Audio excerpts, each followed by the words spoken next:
Hi, this is Josh Marshall, and this is the Josh Marshall Podcast. This is our first episode of 2023, slightly different publishing and recording schedule this week than most weeks because of my co-host's vacation slash travel schedule. We wanted to be both in our home bases to provide you with the best quality podcast content. Normally we record and publish on Wednesdays. Today we're doing it on Fridays, and we are now,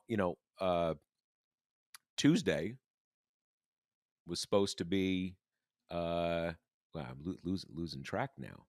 Yeah, Tuesday the 3rd was supposed to be, the ritual beginning of the new Congress. They managed to get it underway on the Senate side, but on the House side, as you know, it's the fourth day of Groundhog Day today. We've had 3 days of successive votes to elect a Speaker of the House. I believe they got to the 11th vote yesterday, so we're 11 in, and I think they're going to actually gavel in while we are recording this episode. Right now, it's 11:41 on Friday morning as we record, and all signs are that this will not only not be resolved today, but it may go into the weekend, or go into next week. One of the things that this is one of those cases where, after a few days of screwing around, you start getting the collision between constitutional responsibilities and the fact that these members of Congress don't want to go home. They want to go back to their districts. They want to, do what they do on weekends. And there are a few cases where people have like legitimate family things or healthcare related things that they need to go back to their district. Now, I don't know. This has been brought up a few times by various reporters. Who knows? 435 people, all sorts of things are going on. Maybe you can't be there for the weekend. So probably the vast majority of members can just, cancel the plane flight, uh, stick around for the weekend. But probably a few cannot. And given the tightness of this situation that we have probably all become familiar with now, a few can make a big, big difference, you know? Um, in some ways, especially on the Democratic side. So, for instance, let's just say hypothetically that there were 5 members of the Democratic caucus who had, some real, either their own health care that needed to be addressed or a family or something like that. 5 Democrats aren't there. Suddenly the number goes down for Kevin McCarthy. And then maybe you can get a quick vote and you can get past this, right? Or maybe there's a few Republicans, and then the point is that it's close enough. Normally, normally in when things are scheduled in a normal way, it doesn't matter that much if like 2 people are missing. But in this case, it could matter a lot.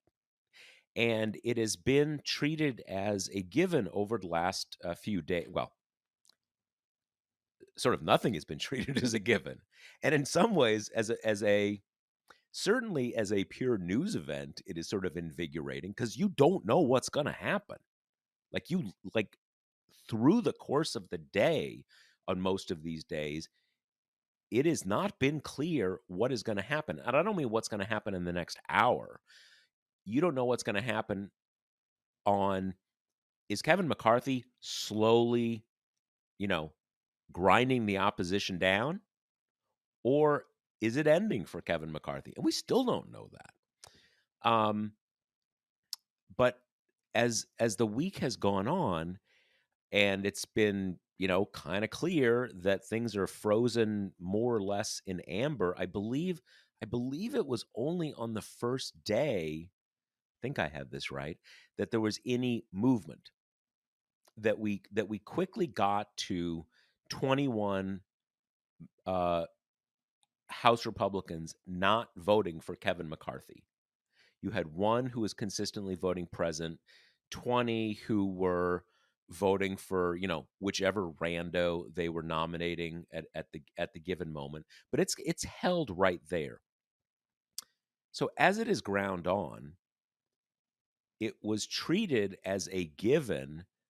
If this gets to Friday, they're going to have to adjourn and come back the beginning of the next week. Because again, even if 95% of the members are going to cancel their plans, you probably have a few who are locked in. Okay. But just in the last uh, day or so, and even more this morning, they're now saying there might be votes over the weekend. And so I guess there might be votes over the weekend. And who knows what is really, what is really going on. This whole drama has been a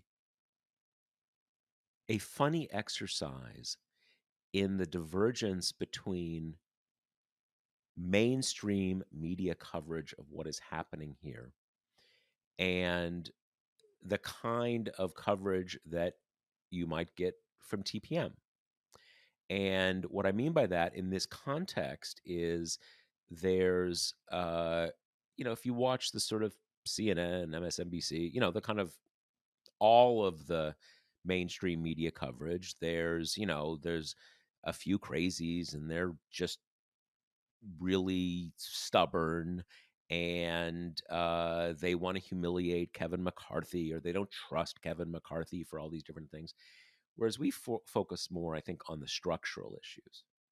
That this is really a dynamic about the modern Republican Party that, in my mind, really goes back to 2009, 2008, 2009, the really catastrophic end of the Bush administration.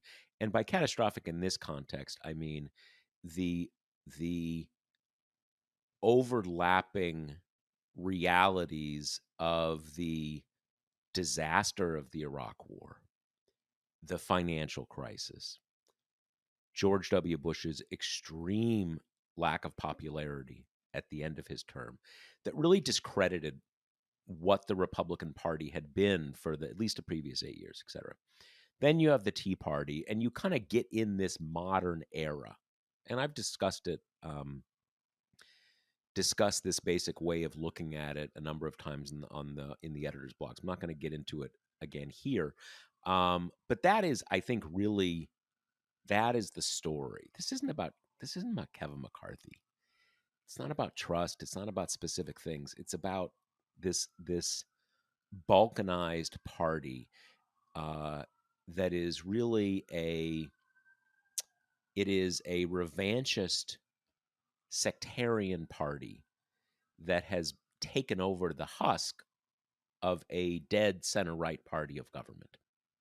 And that's sort of that's the whole thing. Having said that, we don't know how that reality is going to play out over the next few days.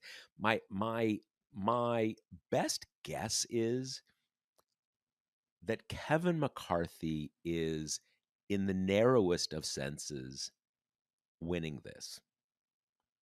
And I say that with 51% certainty that I'm right. I have no idea I'm right or not. I could 100% be wrong.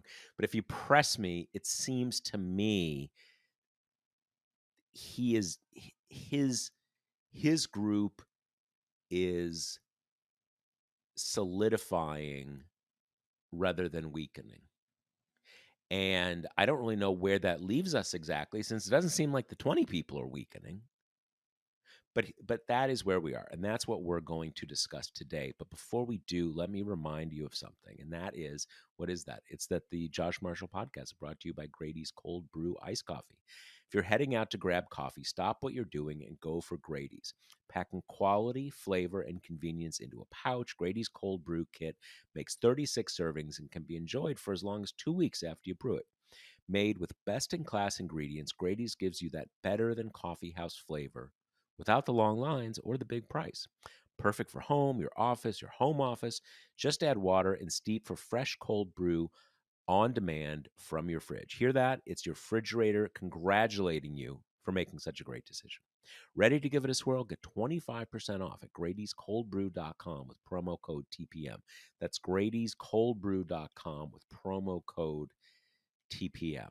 Okay, co-host Kate Riga, what is you are in DC? You are part of our DC contingent. What is going on down there? Well, I'm back in our DC contingent as of last night. I've been traveling a lot for Christmas between my family and my boyfriend's family, and you can't do any amount of travel this season without coming upon delays. So after You weren't flying with Southwest, were you? no. Actually, we did all train travel, including to Wisconsin. We just did like a sleeper car type Oh, that's thing. it. Is that your? Because I when I was younger, I Hmm. traveled across the country, coast to coast, on the train countless times, basically because I was afraid of flying. I hated flying, Mm. and so I did it. But I also loved the train. You see Oh yeah. amazing things. Was that your first time taking a long distance train ride? Yeah, yeah. My boyfriend has done it a few times, but it was my first experience, and I have to say, I expected it to be cool, kind of from his reports, but it was even cooler than I thought it Right, would be. right. Yeah, it was so nice and like cool to see random parts of America up close. You know. I haven't done it in a while, and just in case for your listeners, I do fly now. I'm not crazy about it, but I managed to get to the point where I can, fly a couple times a year, something like that. But I know they've done a lot of budget cuts, and at least when I did, I probably haven't done in 20 years or so. Um, but they still have the dining car. Hmm. You're not going to like a vending machine. There's a chef in the dining car. They're preparing meals for you, and it's this kind of thing out of time, sort Totally. of. They still Yeah, have that? very old school. Well, Yeah. yeah, I would say the meals are more kind of you know, pre-packaged microwave type deals.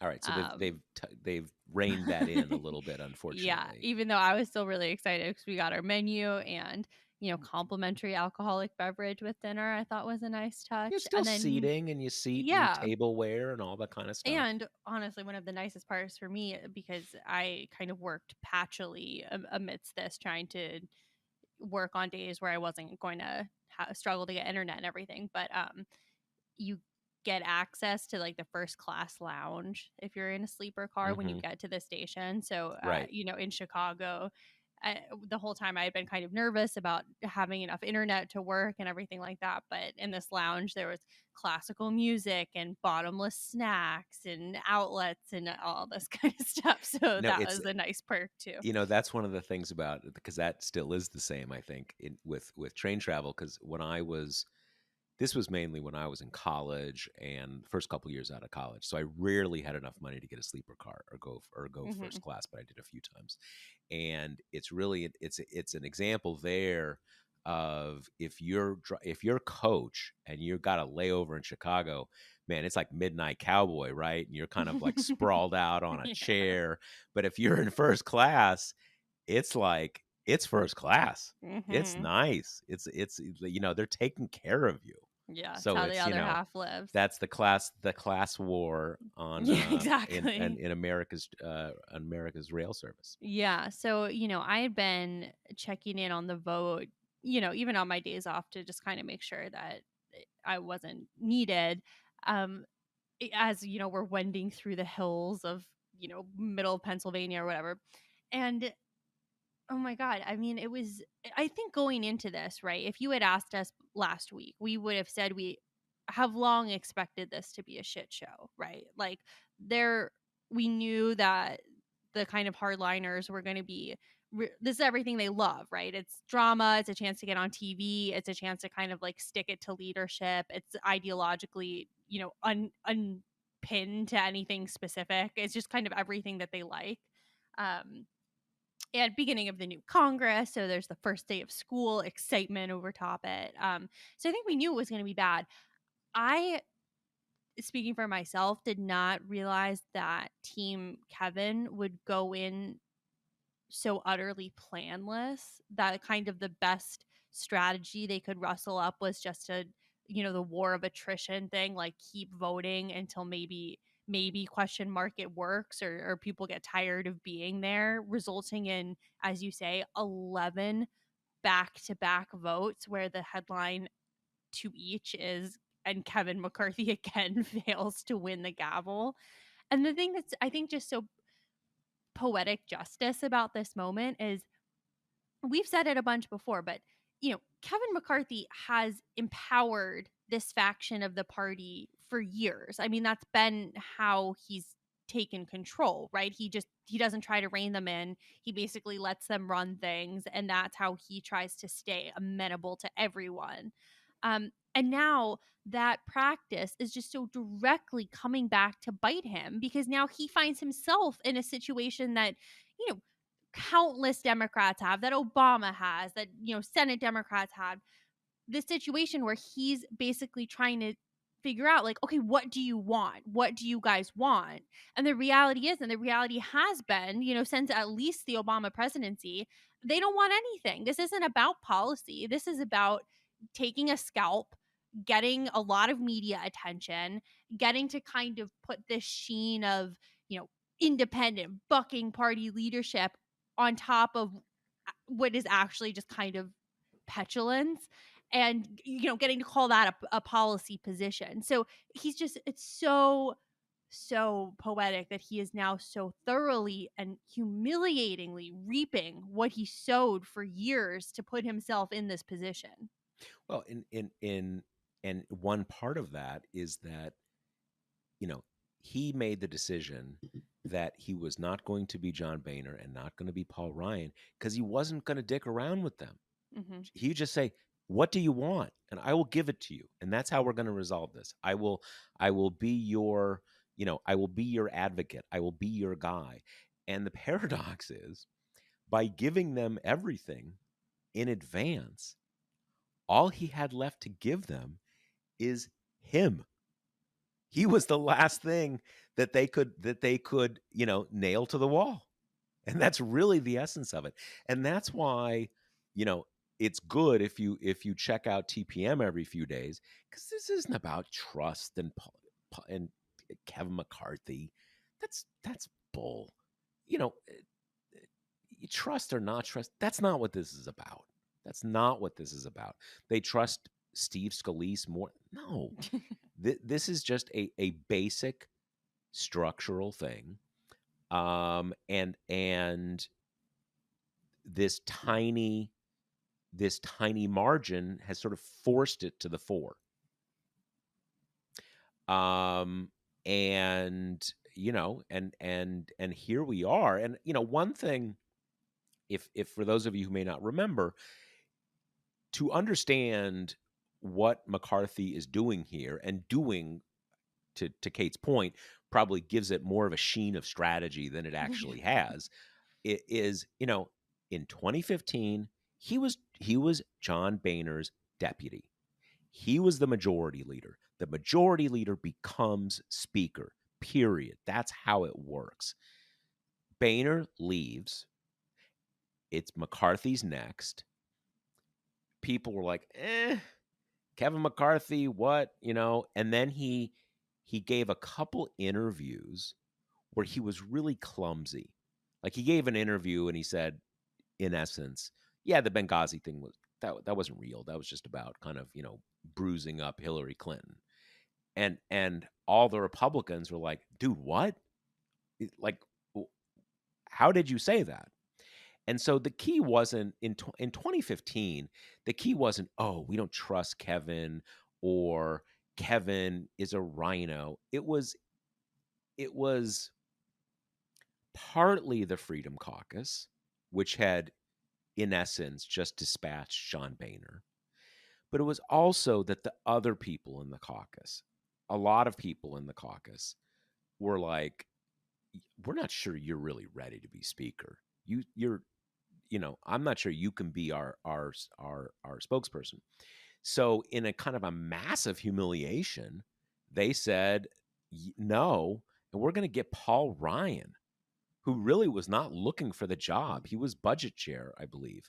And that actually gave Paul Ryan a brief period of insulation from this because he wasn't begging for the job. I mean, I'm sure he was once he, warmed to it, he's happy to, he's an ambitious guy, but he was not asking for it. And so his thing was kind of like, if you need me to kind of get collectively get yourselves out of this jam, like, okay, I'll do it. Um, so, but the point is that there was some rumblings. McCarthy isn't ready. Like, it's not going to happen. And he's bowed out. And that has obviously shaped his understanding ever since. I'm not going to bow out again. There's absolutely no fucking way. Because just in the way these things, it's one thing, at the time in 2015, I believe, I don't know exactly, McCarthy, I believe, came into office in the late Bush administration or possibly in 2008.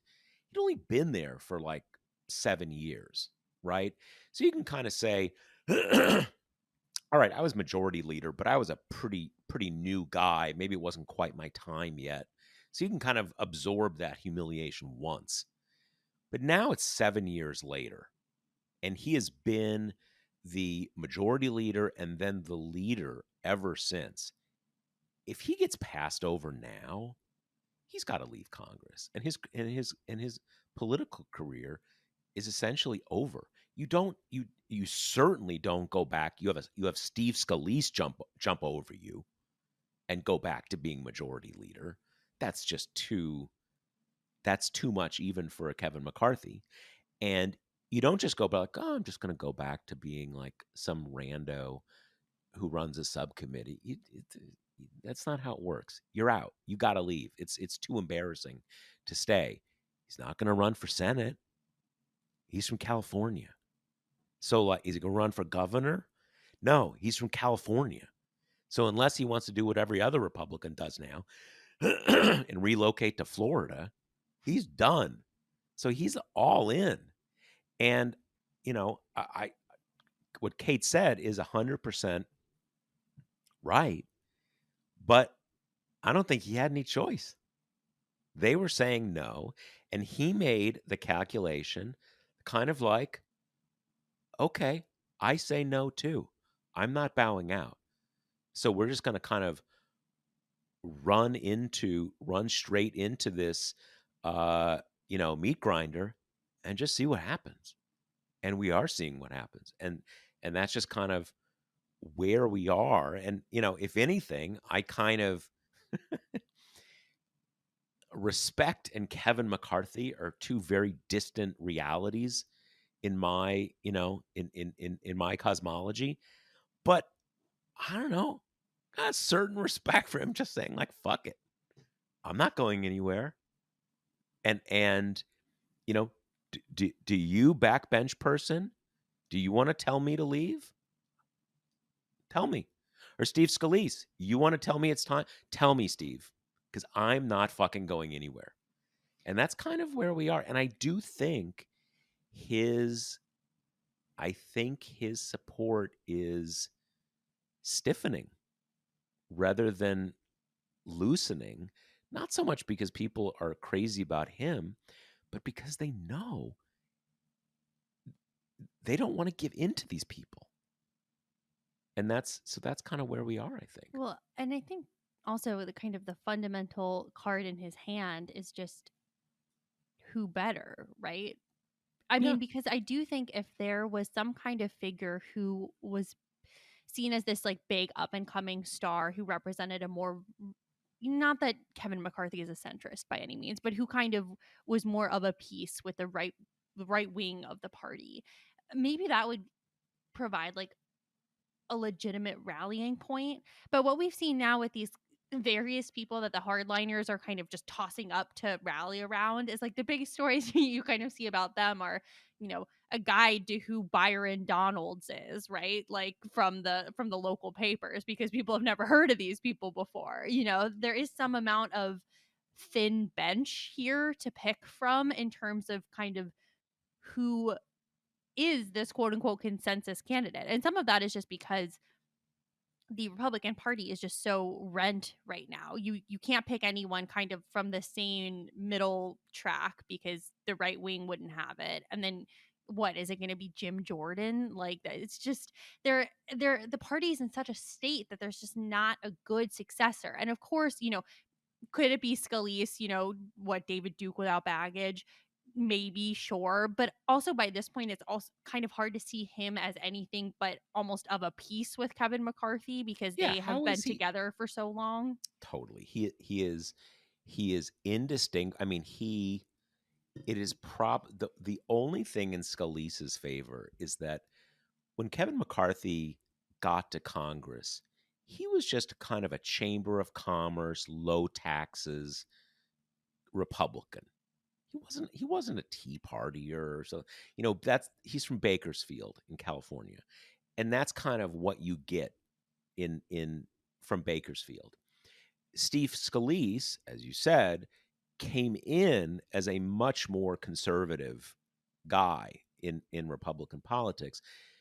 But so much has changed since then that with the emergence of the Tea Party and all this kind of stuff, that's kind of old news at this point. And certainly since they've been running things together for I can't remember if Scalise was McCarthy's deputy. Well, I guess he was basically he's been second to McCarthy as McCarthy has come up after Ryan left and everything. They're indistinguishable. And I mean we need to remember the basic structural issue here, which is that the Freedom Caucus has to run the Republican Party, but one of its own members cannot be the nominal leader of the Republican Party because they're too wild and they expose the reality that creates the basic instability within the Republican Party, which is, I mentioned before, you have a revanchist right wing populist party, sort of, uh, one of these things where someone dies and a kind of an evil spirit takes over the body and walks around in it as a zombie, right? The Tea Party is walking around in the zombie corpse of what used to be the Republican Party. And that makes it all work because that party, that shell, can elect people in lots of parts of the country. But the Freedom Caucus only exists in like Republican plus 20 districts. So Andy Biggs or Matt Gaetz or Jim Jordan or Marjorie Greene, these people can't be leader, and they know that. At heart, they know that. They can't be the public face, and there's zero way that they would ever win a leadership election in the GOP, in the House GOP. So it's and what they would need to the person that we're talking about here would have to be a politician who was pretty right wing, but had a kind of a touch, and a lot of politicians, that's often um,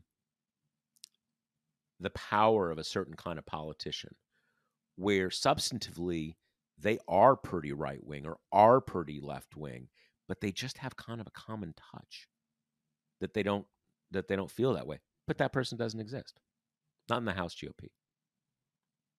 Yeah.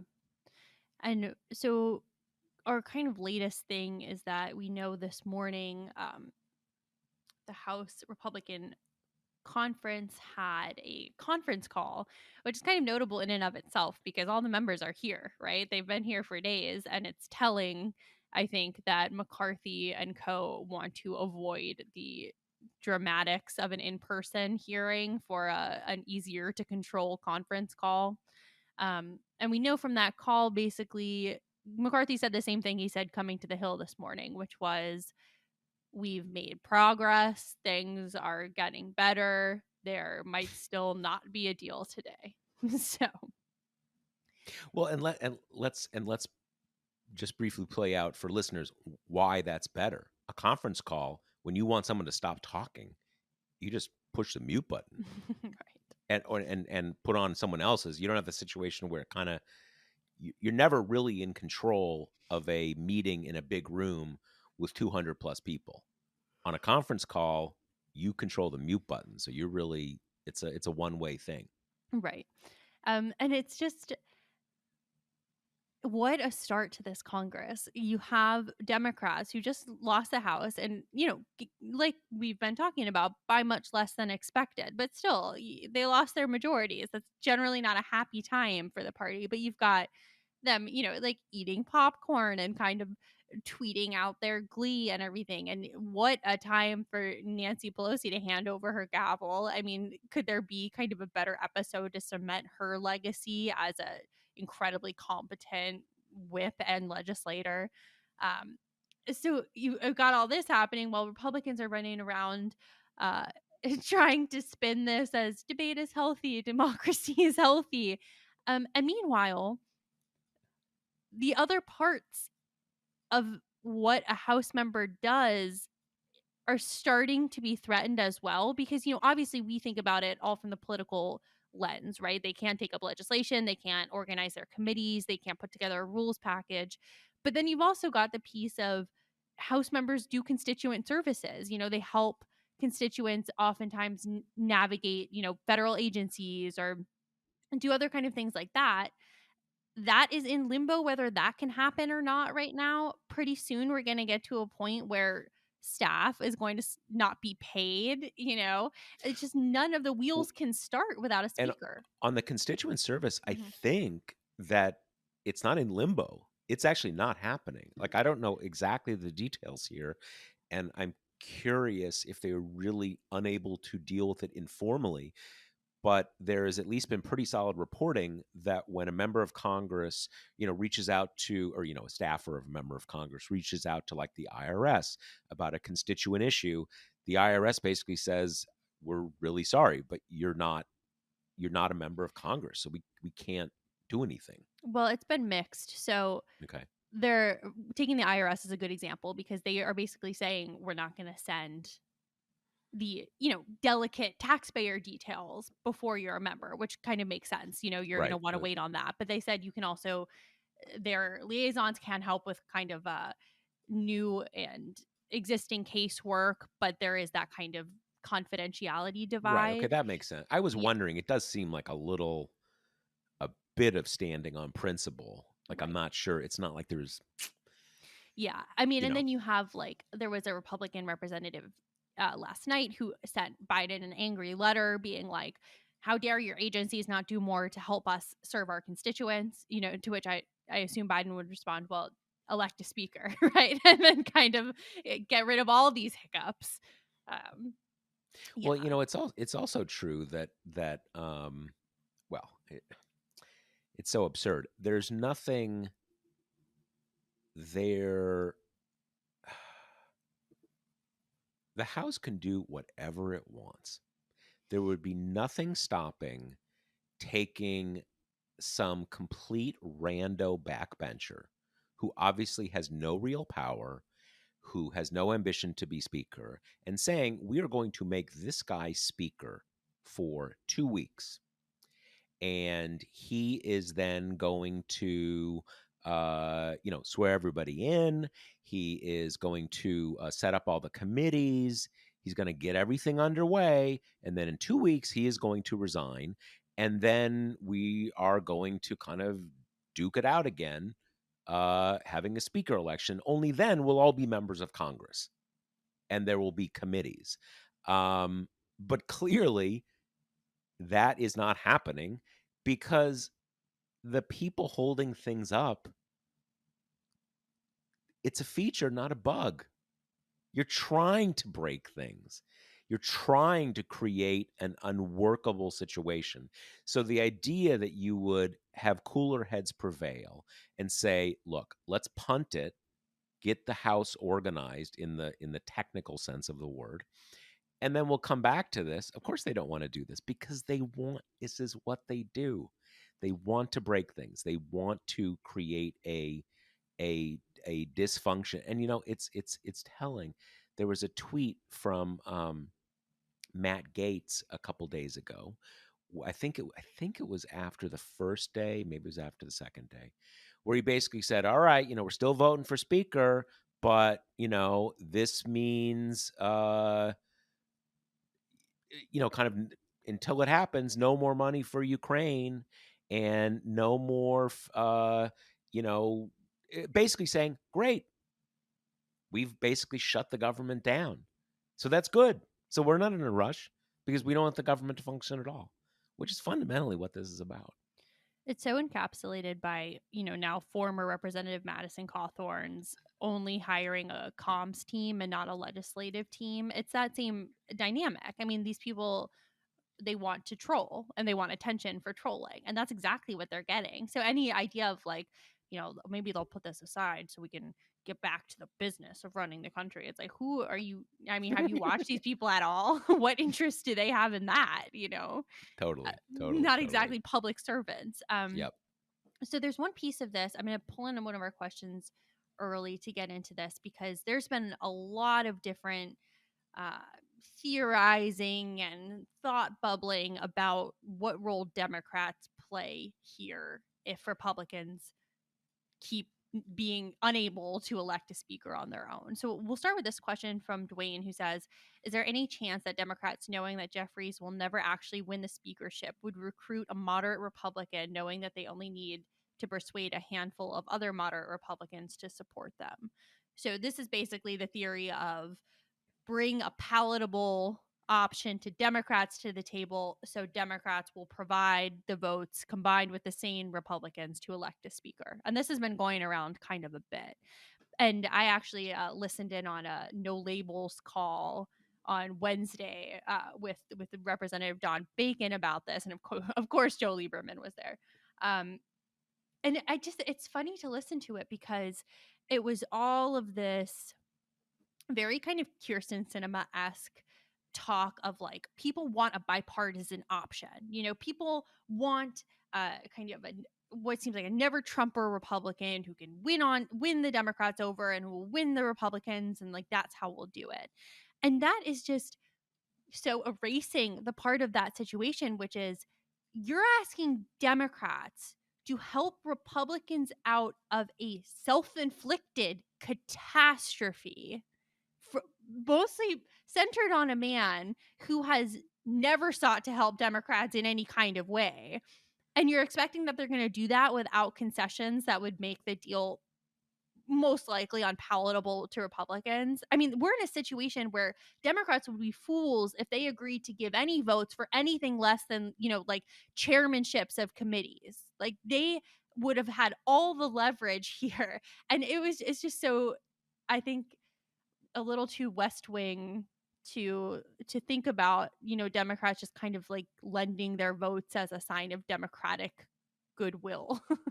Yeah, it's the whole that whole conversation exists absent a few really basic realities. And the first reality is okay, let's play out the scenario that you're describing that we're hearing Mhm. people discussing, which is okay, Democrats say, fine, we're not going to get Hakeem Jeffries, but we're going to pick this there's a guy, Fitzpatrick in Sure. Pennsylvania, kind of moderate Republican from a swing district. We'll get behind him, and surely we can find a dozen moderate Republicans who will vote, and then they'll have everybody's happy. Okay, those 12 will end their political careers in 2 years. 100%.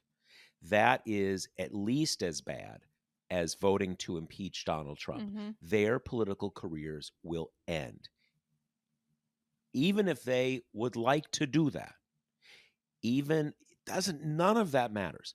You are saying, can you find five? I guess you only need I guess you'd need five or six, depending on whether this is there's one member of one Democrat passed away, and so that's why there's 212 Democrats, even though there's probably going to be 213, blah, blah, blah, blah, blah. So are you going to find any number who, to resolve this, they are going to end their political careers? Not yet, at least, right? And it's really hard for me to imagine when that would ever happen. It's just not going to happen. You might as well ask them to switch parties. That's actually more plausible, even though it is utterly implausible, because when you get elected to Congress, you are a professional Republican. You didn't just decide to run for office. You're like, Democrat, Republican. I'm gonna run as a Republican. You have to be really wired and so the whole thing is nonsense, and Also, your career's over. I just wanna add really quick, I think all that's right, and the people who would be most likely to do that are mostly not in Congress anymore because of their Trump impeachment votes, Yes, so exactly, those guys are gone. exactly, and so those people are not in Congress, and the people who are still in Congress watched what happened Mhm. to the people who voted for impeachment or the January 6th committee or whatever. Right? They know the consequences. So that is not going to happen. Now, let's take the other scenario that the someone comes up representing uh 190 Republicans who just say fuck this. We need to organize the House. So or maybe it's 200 with Kevin McCarthy. We need 15 votes or however many votes. One key thing here is, for a lot of reasons, I think you can almost be certain this is not going to be a matter of picking off the five most conservative House Democrats. If something like that happened, there would be a caucus wide agreement. Okay, you 10 people, it's cool if you agree to do this. We're not all going to do it, but we have agreed that we are okay with you doing it. So it would have to be a caucus wide decision. I almost guarantee you. Now, often this is discussed as well. They'll vote for a moderate, representative. Frankly, moderate or not, that doesn't matter. That's irrelevant. The only way this would make any sense, for the absolute minimum that Democrats could agree to, would be something like this: no debt ceiling hostage taking. That is off the table. No government shutdowns, off the table. The third would have to be, at a minimum, bipartisan agreement on subpoenas. Investigative committees, the Republican chairman has to agree, and the Democratic ranking member, which basically means that investigations become fairly bipartisan. Not everything's a subpoena, but when the rubber really hits the road, it's when you're subpoenaing people. Okay. Now, if Democrats wanted to, drive not even a hard bargain, just a real bargain, it would have to include some level of say over the legislative calendar and control of the floor. Because you talk about power sharing. The power of the speakership is controlling the floor and the legislative calendar. What gets voted on? Now, smart people could figure out a way where Republicans are basically calling the shots there, but Democrats can veto a cup, whatever. I'm pretty sure that Democrats would agree to power sharing for those three things. And that would probably make a lot of Democrats around the country not terribly happy, because those are really the absolute minimum. But the other thing, again, each of those things is kryptonite for any Republican. Any Republican. The big thing they are looking forward to in this entire Congress is the debt ceiling showdown. So it would be the equivalent of, like, in the reverse, if the ask for Republicans was, okay, no social spending and no Obamacare. Can we agree on that? Well, of course not. That's why we're here, right? So there's just now, this plays out for a couple more weeks. who knows? I don't know what can happen. But it's just important to realize that in this Republican Party, those things are just kryptonite. And again, why would think of it this way? People, you hear people say, "Hey, for the country, it's not fair, but do it for the country." What Republicans are saying is, we are going to threaten to drive the country into default unless you repeal all the stuff you did over the last 2 years and push through big cuts on Social Security and Medicare. So their agenda is basically to hold a gun to the heads of President Biden and the Democrats and force these horrific things. So is that for the country? It's it's better not to have a house. Now the rubber's going to hit the road, meet the road at some point later this year, because at least under the current framework, you've got to pass a debt ceiling extension, and you need a House of Representatives to do that. But again, the basic point is, I think there's every reason to say it's not only not in the Democrats' interest, it's not in the country's interest without at least those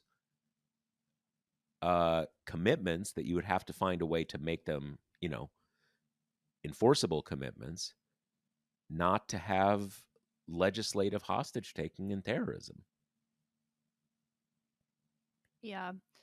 Let's take our other question, which is from Anne here, because it kind of ties into this. I'm thoroughly enjoying watching Kevin McCarthy be humiliated, of course, but also curious about possible outcomes. Is there any realistic outcome that is good for functioning government, or at least less bad than what we were expecting? And I mean, that has to be what you're saying, Josh, right? It has to just be that Republicans are just pushed into a place where they feel they have to cooperate with Democrats and are willing to kind of disarm in some of those key ways, because otherwise, I mean, look at the other side of it, right? You just have McCarthy agreeing to every last demand from the Matt Gaetzes of the party, um, which definitely fun from the watching Kevin McCarthy be humiliated perspective, but hard to argue that, you know, only needing one or two members to oust a speaker at any time is going to be particularly good for a well functioning government. Right. Well, I mean, the since, look, we're past the kind of they do a couple votes on one day and it gets resolved. Clearly, this is a stalemate. We don't know how long this is going to go on. I think it's important to be really concrete about what the stakes are here.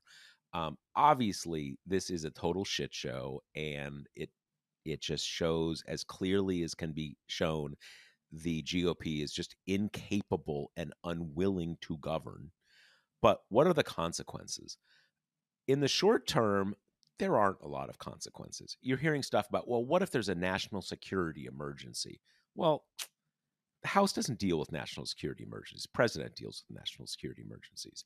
Um, in all frankness, the executive branch usually doesn't want to hear from Congress during national security emergencies. Um, do we need an oversight? There is a Senate. They can do oversight. I'm not saying this is ideal. I'm just trying to make the point that this idea that the nation is in danger in the short term, that's not really true. Um, there are issues, certainly potential issues with constituent service. Um, the rubber meets the road later in 2000, and I don't know exactly the dates on these things. They're both, I think, late summer, early fall, when you will need a House of Representatives to pass a bill to fund the government, and you will need a functioning House of Representatives to pass a increase in the debt ceiling. At that point, it becomes real, like very real. But that is probably a good 7 or 8 months away. And again, I'm not saying this is great, but there is this. I'm seeing in the commentary now. Again, there can't be security briefings. What if there's a national emergency? That's not really a thing. To the extent that you need outside players, um, being briefed on what the executive branch is doing in some sort of national security crisis. Senate's open. They're doing stuff. And again, generally speaking, you don't need you don't need to pass laws in those kind of emergencies. Lots of different kinds of emergencies can happen. I guess you could have a replay of the 2008 financial crisis where you need to pass TARP. I mean, but generally speaking, in the short to near term, the consequences, the hard consequences, the catastrophic consequences are not great. Not huge. Let's put it that way. Yeah. So the other thing I wanted to mention, kind of before we wrap, is we are recording this on Friday, which is the 2-year anniversary of the insurrection, which kind of creates a bit of an odd split screen today. While you have the Republican conference and the House writ large kind of paralyzed by this, generally the set of Republicans who are most aligned with the insurrectionists and most aligned with that part of the party, with obviously a couple exceptions because McCarthy has managed to recruit, a couple of the kind of right wing whack jobs. But largely those are the type of people who are creating the chaos right now. And then on the other screen, you've got Biden giving out the medals to 12 people, but police officers and election administrators and different people who kind of played a role in trying to avert the January 6th catastrophe. So it really, the reaping sowing thing, it's so stark, almost cinematic today. No, it absolutely is. And it's funny. I was thinking, I haven't done it yet, but I want to pull up. I think we were doing video at that point. Pull up the video of the January, because we were recording during the insurrection. Mm, We were recording this podcast, and I remember that when we were doing it, I was just watching the TV coverage, because again, we didn't know January 6th was going to happen, mhm.